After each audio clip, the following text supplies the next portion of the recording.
I've seen people killed every which way you can imagine. Electrocuted, hacked to death, blown up, people shot in the face, shot in the head, decapitated. If anybody says, oh, how many? I don't know. I did lose count.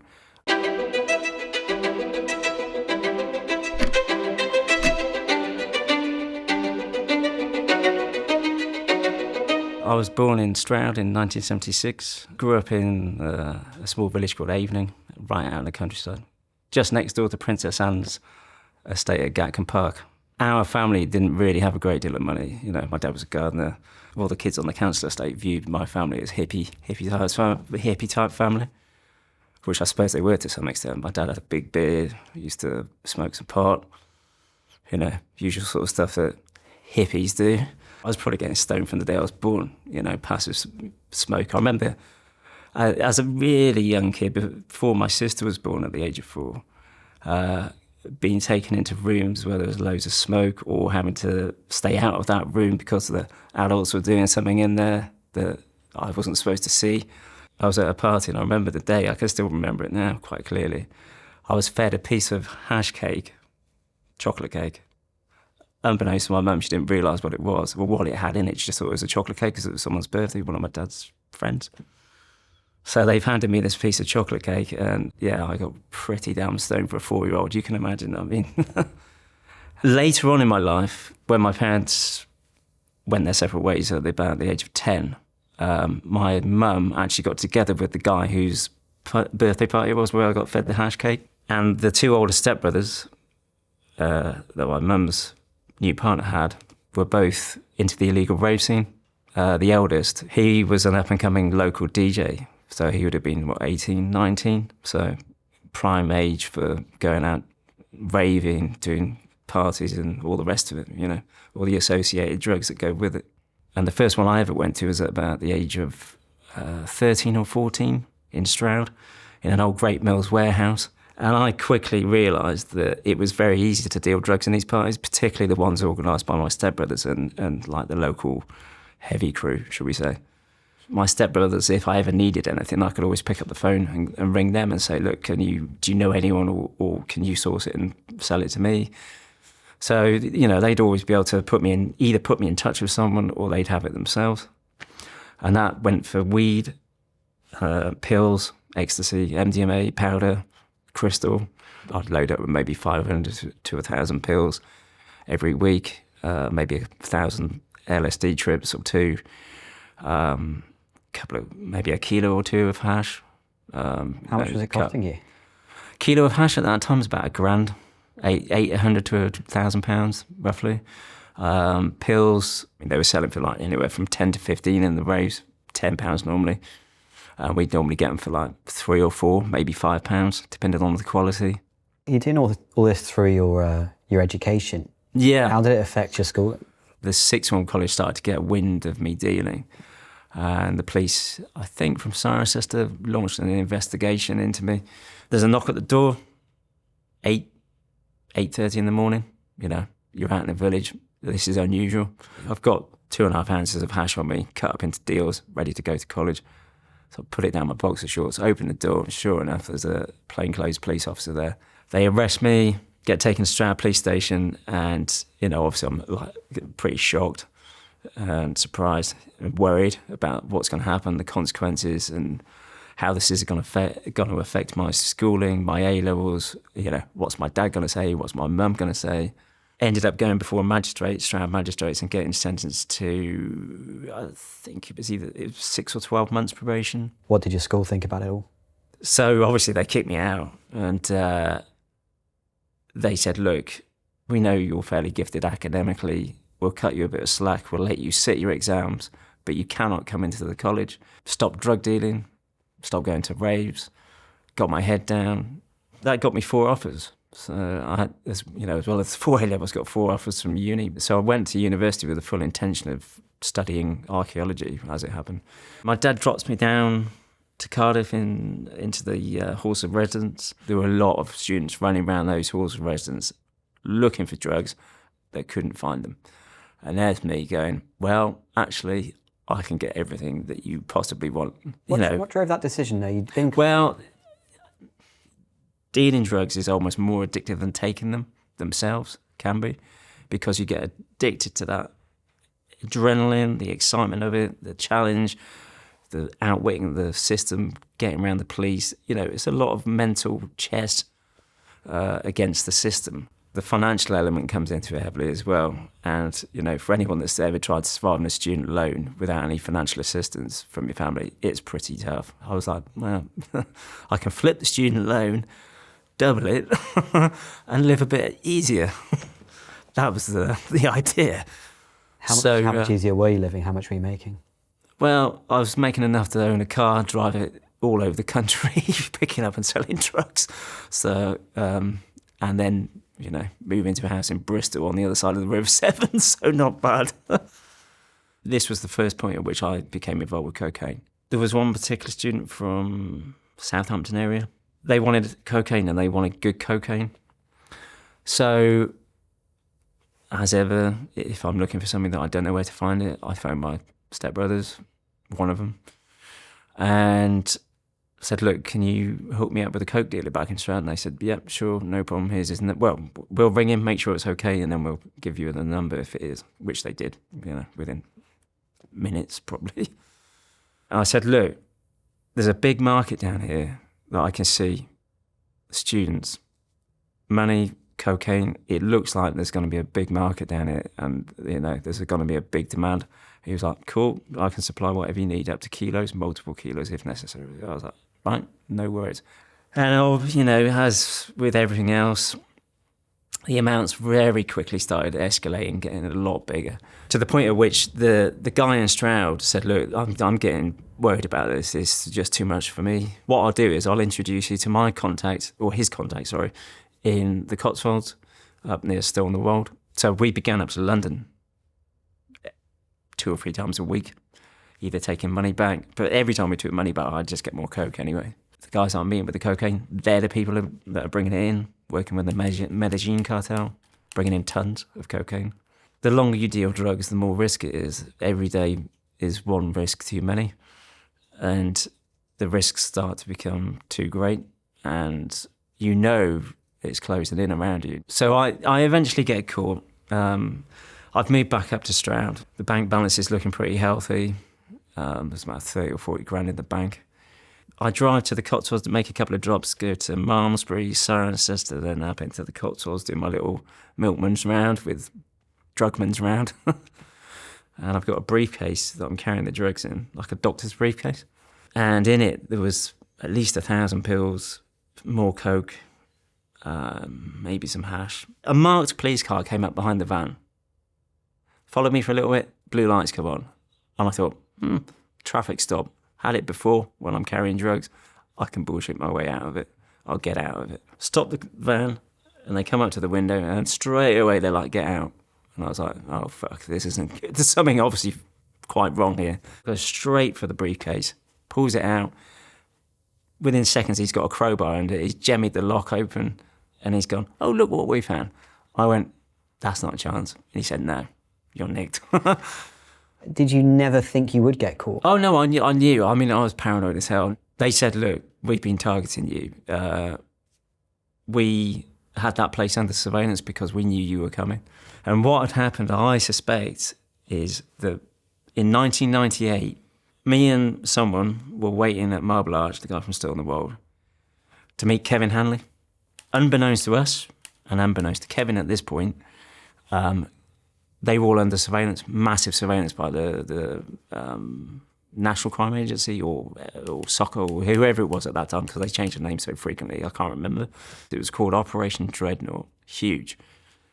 Without a shadow of a doubt, me and the guy from Still in the Wold had been seen at some point interacting with this lot, because we were going up there 2 or 3 times a week. There's no way that we weren't seen.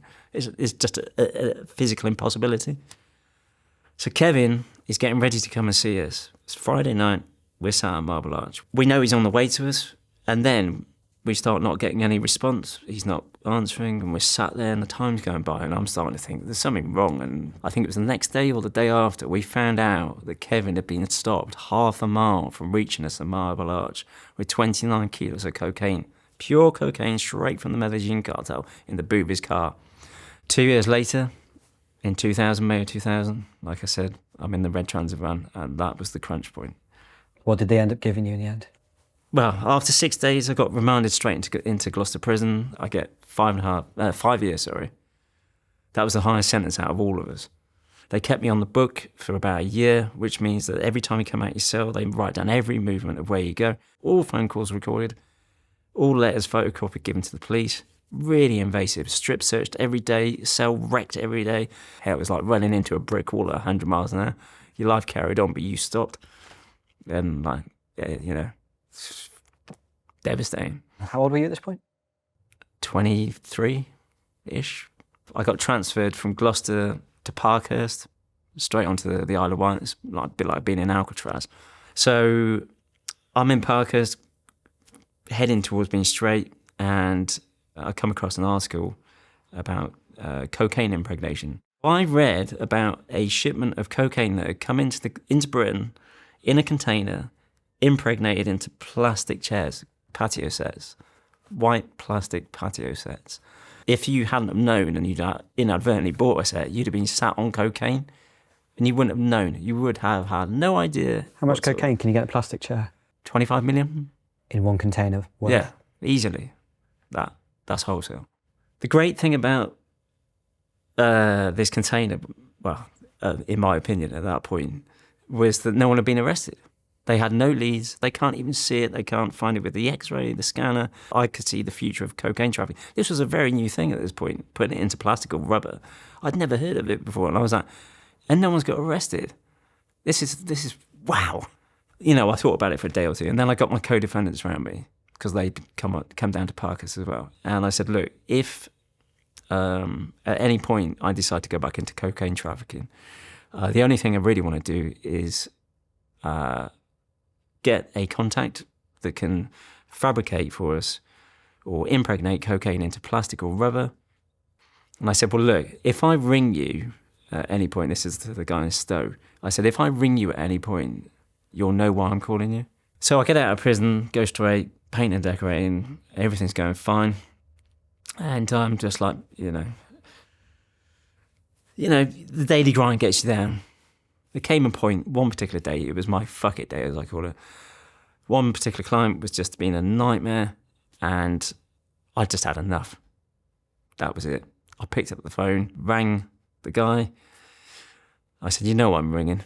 I said, can you get me a contact in London for, you know, like what we talked about? He said, probably. Give me a week or so, and I'll see what I can do. Hit upon one, seemed good. A Colombian and a Chilean guy who was selling coke. And I think he must have known that they were bringing it in and something about impregnation. So anyway, I go up and meet them. I said, actually, guys, the real reason I'm here is because I want to start bringing cocaine in myself. We want to narrow the number of people down that we're selling to minimise the risk, bring in as much as we can, upscale it at the other end, narrow it down here, upscale it there. And they're like, yeah, you're making sense. As it happens, we're already bringing coke into the country. And I was like, really? Great. No wonder it's so good. We're bringing it in, impregnated in rubber, in tents. And I was like, this is just destiny. First one we buy, we put 5 kilos of coke into a tent, into the ground sheet. And it looks a bit like the rubber of an inner tube of a bicycle. You know, like that sort of thickness of the inner tube. A bit like this. I'll lift it up. Much the same as that thickness, but a bit thinner than that. And that's all cocaine? Yeah. So we'd get panels like this, and we'd stick it into the floor of the tent, glue that down, and then put the next layer of the ground sheet down, like the bit that you sleep on, the inner bit. So it's in between. They were manufactured in Colombia, and we would then... I did the first one because I wanted to make sure it came in. You trafficked the first one? I trafficked the first one. So I didn't want to start sending people to do something I hadn't done already. So I went out there, probably shouldn't have done, because I nearly got arrested coming back. What happened? So the first one we do out of Ecuador because it's close to Cali. And the guy from Cali had links to people in Quito. He had a network in Quito. So I fly out there with KLM through Holland, get to Quito, get to this like compound, there's this big metal gate, slides back. I mean, it's about 10 feet high. Walk in, slide shut again. I'm like, right, I'm in it now. Maybe I'm not coming out. He gets out this big tent. And I thought, I need to be sure that the cocaine's in this before I fly back. Because if I fly back and then discover the cocaine's not in it, they could say, no, you switched the tent. So I said, as best I could in sign language and broken Spanish, cocaine in the tent, plastic. Can I taste it? Because I know it's going to make my mouth go really numb. And he was like, he looked at me, he was like, yeah, okay. So he's unrolled the tent, unpacked it, unrolled it, slit like the corner of the ground sheet, pulled out like that, the corner of the rubber, and I've chewed it like that. And my mouth has gone so numb I can hardly talk. I'm like, and I'm like the man from Del Monte says yes, but can't speak. So I get to the airport in Quito, and I bought loads of gifts for my family. Totally forgot about the luggage allowance. The tent weighed about 30 or 40 kilos on its own. I think it was about 40. So there, right before the KLM desk and the check-in desk, they're like, you've got to lose some of this weight. You can't come on the plane. I'm like, well, I need to come on the plane. I have to. And they said, well, why don't you get rid of that tent? And I'm like, I can't. I can't. I said, oh, look, I'll get rid of some of these gifts. And so there I am, right before the KLM desk, running around to the shops and the restaurants, giving all this shit away to people that are working there. And they just think it's Christmas. Apart from the people at the KLM desk, that you think this is a drug trafficker. Sure enough, they're right. They get me on the plane, and I get to Holland, because you have to transit through Holland, and there's a row of drug agents there, plain clothes. Everybody has to go past one of the officers. And I'm at the back of one of these lines. And one of the officers looks down the line like this, sees me, turns to his mates and goes, points at me. And I'm like, oh, fuck. Okay, I'm getting stopped. Because bear in mind, I've not long been out of prison in Britain. I'm on my own, single male, all these little signs that they look for. And I get to the front of the queue and they say, right, can you come with us? We've got a few questions for you. They get me into an office and they say, what have you been doing? Where have you been? Why have you been in Ecuador? And I said, well, look, I love archaeology. I've been there on holiday. This is where I have all these brochures and shit. I'm thinking any minute now, they're going to pull this tent out from behind the chair or wherever, or someone's going to walk into the room and go, bang! And what's this? It didn't appear because I checked it into the hold. And what had saved me was, because this rubber thing was all new to them at this time, they weren't looking for it. They were looking for blocks or powder. And after 30 minutes odd of questioning, they said, oh, you're free to get your connection. And I was like, no way. That's just too good to be true. There's no fucking way that they're letting me through. You know, this is the point at which I realised that we were onto something so good that I actually get stopped, questioned, and they still didn't find it. I'm like, what the fuck? This is just, we can just carry on forever. So having realised this and realised that we're onto a good thing, we start sending passengers straight away. How many tents could a passenger bring over? Oh no, they'd only carry one because it had to look right. It had to look like they'd been backpacking around South America and they were carrying a tent. Each passenger would be carrying between 3 and 5 kilos of cocaine, at least. Which amounts to how much money? Well, the thing was that because it was so pure, by the time we turned it into cocaine, we would then cut it as well. So we were turning, say, 5 into 7 kilos. And then we were selling that wholesale, all in one go to one person at like 25,000. So you do the maths. It was coming at about $250,000 to 300,000 each trip. How much were you paying a meal? 10,000, 10 to 12,000. That was the fixed rate. And then we cover the hotels, all the costs, all the rest of it. We didn't lose a single passenger, not one in the whole time I was going. We were going to do 100 kilos. We were going to form a company, a couple of companies, importing camping gear, tents. I went out to Cali, to Buenaventura, the port city on the Pacific, with the guy from Cali, inspected 100 kilos of cocaine. It all fell apart when we were on the brink of upscaling it, and the Colombian got arrested in London in Crystal Palace. The police raided a lab. They'd been in there, broke the main rule, don't have your friends in the fucking lab. So they were in there doing coke, drinking, music blaring, salsa music, cars pulling up, screeching, loads of people party in the fucking lab whilst I'm in Cali looking at 100 kilos of coke. Thanks for that. The Colombian gets flipped in prison. They threaten to extradite his family, threaten him with this, that, and the other. He rolls. He became a police informant, and he got released by them, basically, and went to work on bringing me down and whoever else he could. And cutting a long story short, I got arrested in Ecuador in September of 2005. Me and my girlfriend are at dinner in the hotel, and a guy walks in, sits to my right, European-looking person. And I noticed, as I'm eating dinner, that he sat there reading the wine menu, but it's upside down. And I'm like, have you seen this guy? To my girlfriend. He's reading the wine menu and it's upside down. I'm like, he's definitely, police. Leave the restaurant, which is in the hotel. As soon as I got up into the corridor and put the key into the door, all hell breaks loose. And there's people running down the corridor with balaclavas on and machine guns out and handguns, pointed at us, screaming in Spanish, don't move, hands up, or otherwise we're going to kill you. I'm like, well, it's either the police or I'm getting robbed. It's one or the other. Anyway, they take us into the room, go straight for the tent. They've obviously been in there whilst we're out at dinner, and they know it's in there. They know where it is, and they arrest us. So through bribing the judges and trying to get the sentence down, because the British police wanted to give me 25 years, the maximum, I bribed it down to 12. The plan being, let the heat die down, bribe some more, get it down to 6, out in 3. I thought I was going to be out there pretty quick. I never expected to spend 9 years and about 2 months there.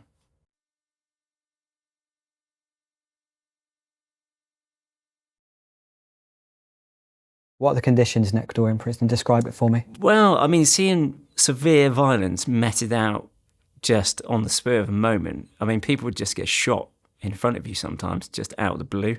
And it was the sudden, unpredictable violence that was, you'd be walking around having a nice day, quiet day. There were restaurants in their shops. You could have your visits come into the wing, into the cell. Not like an English prison. It was very much different. It was like a small town contained within walls.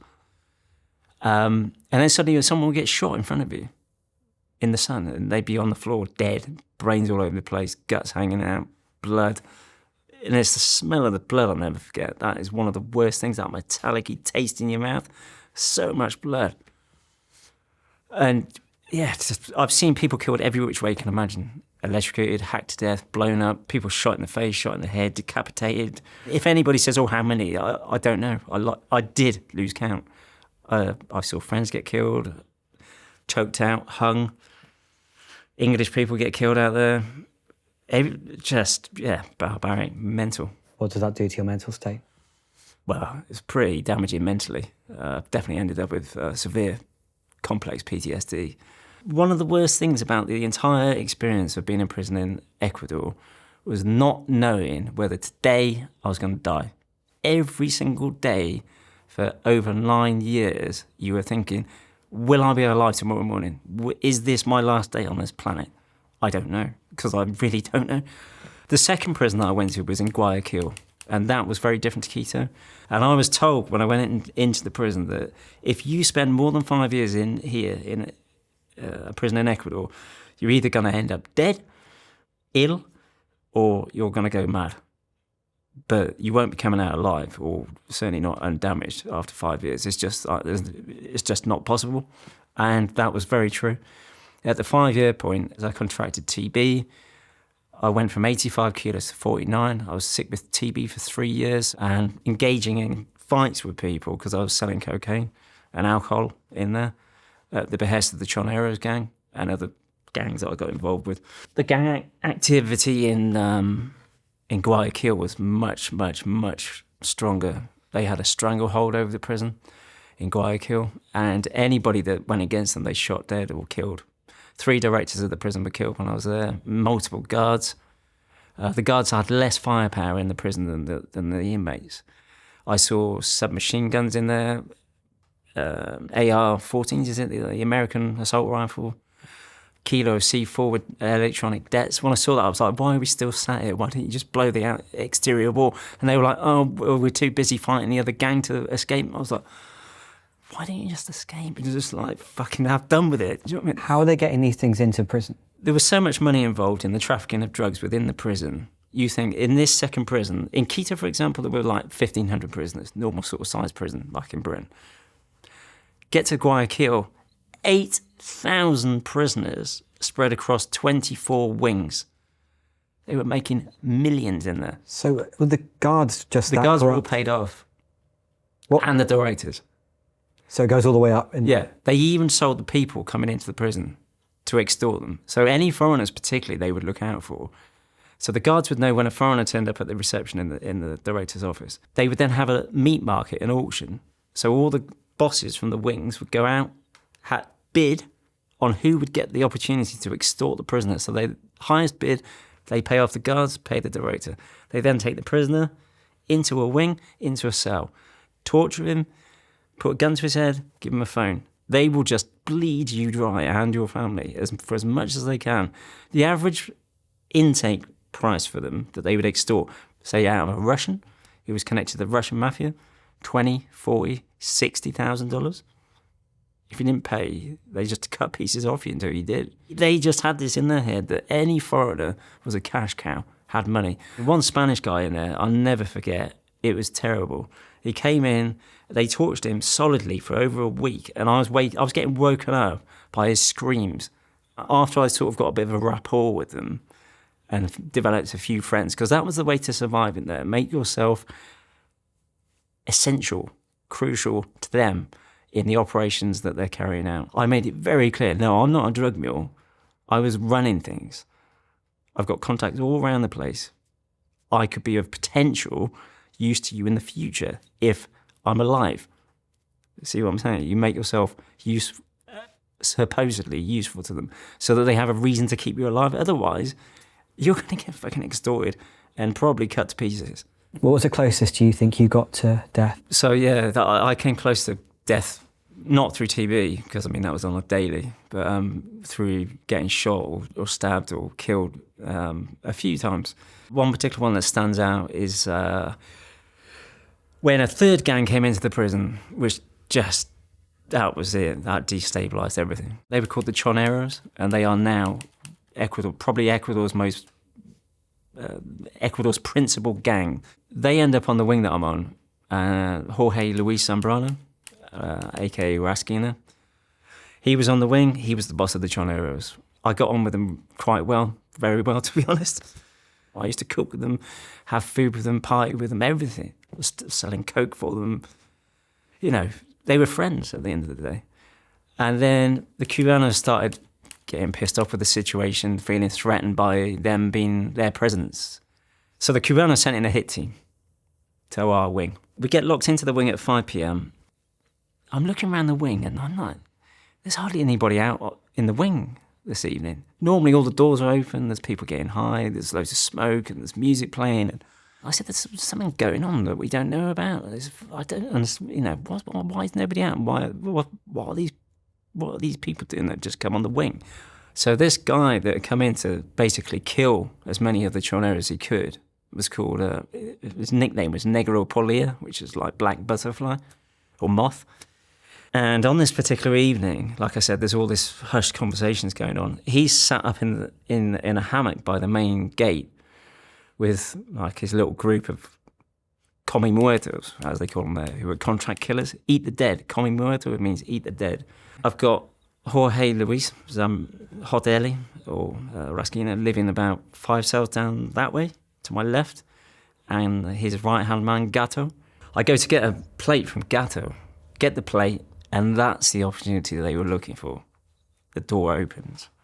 And somebody comes up behind me, so behind my shoulder, and as I turn to walk away, and Gato's just standing in the door with a plate, he's obviously watching the guy come in as well, and I didn't see. The guys fired from behind me over my shoulder, hit Gato straight in the face, blew the back of his head out. And then another one, and yeah, I just ran. Normally when people got killed there, it'd be like, bang, bang, bang, someone's dead, and you come out and see. This wasn't that. This was a full-on attempt at killing the whole lot, and there's about 20 or 30 John Arrows on the wing. So all hell breaks loose. And there's bullets flying, there's things hitting my door. I'm thinking they're going to come through the fucking door in a minute. Sometimes they come around with a petrol bomb to smoke you out. If you wouldn't open the door, they either smash the door down if they could, or they throw a petrol bomb through that space and smoke you out and burn you out, or you just burn in the cell and die. 2 hours goes by and there's 2 hours of gun battle, 2 hour long gun battle. And hand grenades going off as well. And, sorry. Thank you, Peter, for telling us this story. Thank you. Take your time. Sorry.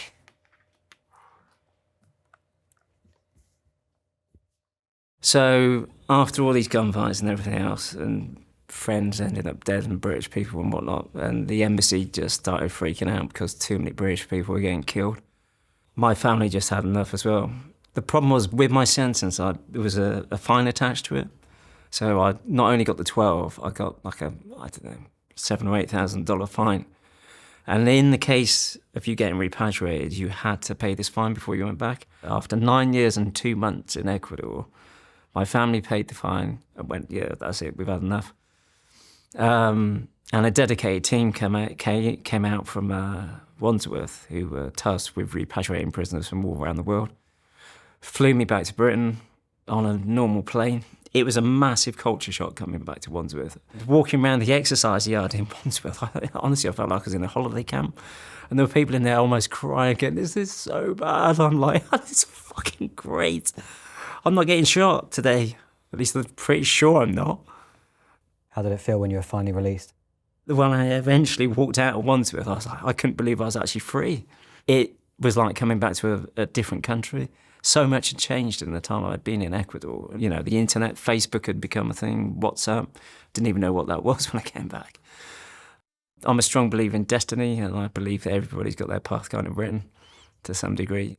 I mean, there were so many forks in the road that I could have gone left or right, and I took a decision to go right. You know, I've been into schools and various other institutions to try and educate people, so they don't go through what I did. Here I am today, luckily, telling you the story, and hopefully you won't do the same.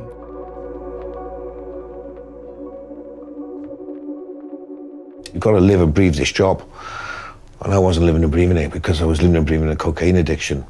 Sometimes I'd run across to the pub because I'd be that wired. I'd have to deck 3 pints quickly and have a line, which is crazy, and then go back to my office. That's when it'll become unmanageable.